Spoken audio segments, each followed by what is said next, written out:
Namun begitu, saya mengharap bahawa dalam suasana keriangan dan keriuhan kita bersama dengan keluarga di kampung, kita jangan lupa untuk memerhati sekeliling kita, khususnya masalah hala tuju masa depan negara kita. Kita sedang berhadapan dengan pemimpin yang bermasalah, dan kita juga sedang berhadapan dengan pemimpin-pemimpin yang merupakan legasi daripada kerajaan gagal di bawah kepimpinan Tan Sri Muhyiddin Yassin. Kepimpinan Perdana Menteri yang ada sekarang ini, Datuk Ismail Sabri, adalah legasi daripada kerajaan gagal. Kabinet yang dibentuk oleh Datuk Ismail Sabri adalah legasi daripada kabinet kerajaan gagal di bawah Tan Sri Muhyiddin Yassin. Dan sudah tentu kita akan berhadapan dengan satu situasi yang sangat tidak menggembirakan kita apabila kita melihat bahawa mereka-mereka yang dilihat punya kelemahan-kelemahan yang sangat ketara, yang tidak meyakinkan kita untuk memberikan sesuatu yang terbaik kepada kehidupan dan masyarakat dan rakyat Malaysia. Lihat apa yang berlaku di negeri Melaka. Namun begitu, saya ingin mengajak tuan-tuan semua untuk melihat kepada satu perkabaran, penceritaan yang heboh diperkatakan pada besok. Pada besok hari Sabtu 16 hari bulan, maka akan berakhirlah kedudukan Datuk Seri Dr. Sabin Samitah, iaitu CEO kepada Lembaga Hasil dalam Negeri. Saya sangat terkejut apabila kontrak beliau telah ditamatkan. Padahal pada Disember 2020, Menteri Keuangan Tuanku Zafrul telah pun menyambung kontrak beliau, iaitu menandatangani memberikan kontrak selepas beliau telah pun pencen sebenar, dan beliau telah disambung kontrak untuk selama 2 tahun dan akan berakhir pada Disember 2022.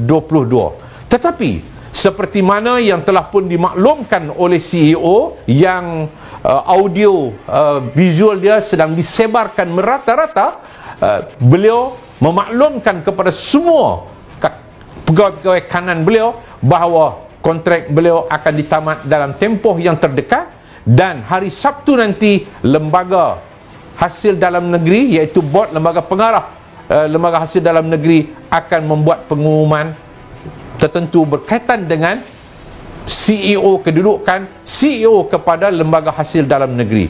Satu tanda tanya, seperti mana yang diperkatakan oleh banyak pihak daripada sumber-sumber dalaman Lembaga Hasil Dalam Negeri, bahawa kontrak beliau ditamatkan kerana beliau merupakan seorang pemimpin yang sangat jujur, seorang CEO yang sangat jujur, iaitu CEO yang mempertahankan apa yang dikatakan dalam kes tuntutan untuk mendapatkan semula 1.7 bilion cukai yang dilarikan oleh Datuk Seri Najib Tun Razak, bekas Perdana Menteri Malaysia. Beliau, sekarang ini kes itu berada di Mahkamah Rayuan. Beliau dikatakan, ini dikatakan oleh banyak sumber daripada dalaman, mengatakan bahawa beliau ditekan untuk melakukan sesuatu supaya proses rayuan nanti LHDN boleh memperakui seolah-olahnya mereka ditekan dan dipaksa oleh pihak tertentu untuk mengenakan ke atas Datuk Seri Najib Tun Abdul Razak. Dan saya dipahamkan oleh banyak sumber yang memperkatakan, dihebohkan sekarang ini, bahawa beliau sangat tegas untuk tidak bertolak ansur dalam isu hal kes mahkamah kepada Datuk Seri Najib Tun Razak. Kalau ini merupakan perkara yang benar diperkatakan oleh banyak sumber daripada dalaman LHDN, ini merupakan sesuatu yang sangat malang kepada kita, kerana kita akan kehilangan seorang CEO yang boleh berusaha untuk mendapatkan kembali pulangan hasil negara kita, cukai langsung yang cuba dilarikan oleh seorang yang berstatus kedudukan dia pada waktu dia menjawat jawatan Perdana Menteri, iaitu Datuk Seri Najib Tun Abdul Razak. Dan ini sangat malang kepada kita, kerana kita akan kehilangan, kalau ini berjaya nanti, apabila mereka menggantikan seseorang di tempat CEO ini dengan CEO yang baru, yang akhirnya CEO yang baru ini akan membuat keputusan memperakui bahawa memang mereka berhadapan dengan tekanan, maka sudah tentu berkemungkinan Datuk Seri Najib Tun Razak akan terlepas daripada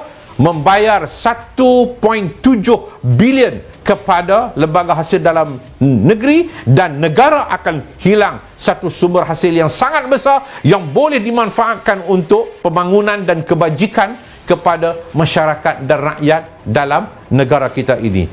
Oleh sebab itu, saya minta kepada Menteri Keuangan perlu memperjelaskan kenapa Dr. Sabita ini, iaitu CEO kepada lembaga hasil dalam negeri, ditamatkan kontrak, padahal yang berhormat Menteri Keuangan lah menandatangani kontrak untuk menyambung kontrak beliau selama 2 tahun, bermula daripada Disember 2020 dan berakhir pada Disember 2022. Tuan-tuan, kita sangat malang kerana orang yang mempertahankan untuk kepentingan negara menuntut daripada orang yang melarikan cukai negara kita ini ditamatkan kontrak, dan orang yang melarikan cukai ada kemungkinan bakal terlepas daripada membayar cukai. Padahal orang inilah pada waktu beliau menjadi Perdana Menteri menyatakan bahawa mana-mana rakyat Malaysia yang cuba elak dan melarikan cukai adalah pengkhianat kepada negara. Tuan-tuan, bagi saya sangat sedih dengan apa yang berlaku, kerana kita sedang kembali kepada zaman kleptokrat memerintah dalam negara kita pada hari ini. Legasi kita, legasi kerajaan gagal, legasi kepimpinan Datuk Ismail Sabri adalah legasi kepimpinan kleptokrat. Marilah sama-sama kita melihat dan menanti besok siapakah yang bakal dilantik untuk menjadi CEO yang baru, yang saya mengharapkan bahawa CEO yang baru ini akan mampu mempertahankan keputusan, tidak akan berganjak daripada untuk bersekongkol menggugurkan kes rayuan Datuk Seri Najib Tun Abdul Razak. Tahniah kepada CEO Datuk Seri Dr. Sabin Samitah yang telah pun berusaha mencapai cita-cita, mencapai target kerajaan untuk mendapatkan hasil kutipan cukai sebanyak 132 bilion bagi tahun 2021. Saya mengharap bahawa janganlah kita kehilangan cukai, janganlah Najib nanti terlepas daripada membayar 1.7 bilion, kerana ini akan memberikan dorongan kepada semua orang untuk mencari jalan bahawa bagaimana untuk nak bebas daripada cukai hanya dengan alasan bahawa itu adalah dana politik untuk parti politik bagi hadapi pilihan raya dan sebagainya. Inilah alasan yang diberikan oleh Datuk Najib. Sedangkan kalau dia merupakan dana politik, seharusnya dimasukkan dalam akaun parti politik, tetapi ini didapati daripada akaun Datuk Seri Najib sendiri. Kita tunggu hari Sabtu. Assalamualaikum warahmatullahi wabarakatuh.